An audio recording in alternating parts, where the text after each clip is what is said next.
kipindi hichi cha Kwaresma sio kipindi tu cha kujichagulia kwamba kipindi hichi nitaishi maisha ya utakatifu, baada ya Kwaresma nitarudia maisha yangu ya dhamani. Utakuwa haujatubu.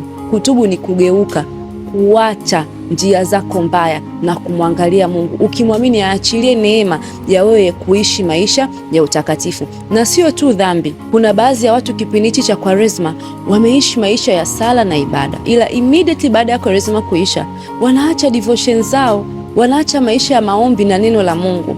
Mungu anahitaji hichi kipindi, yani ni kama unajifanyia training ya vitu vote ambavyo umevidhamiria kuvifanya Kwaresma vinatakiwa vibadilike kuwa lifestyle yako. Kama Kwaresma una lifestyle ya maombi kila siku asubuhi, carry it on, endelea nayo, inakuwa ni part of your life. Sio tu kipindi hichi una act hivi, kipindi hichi una act hivi. No, Mungu anachukia sana watu vuguvugu. Kama you want really uone mabadiliko wewe kama Mkristo, haya yote ambayo unafanya Kwaresma hii carry over, endelea nayo, yabebe, yafanye kuwa part of your life.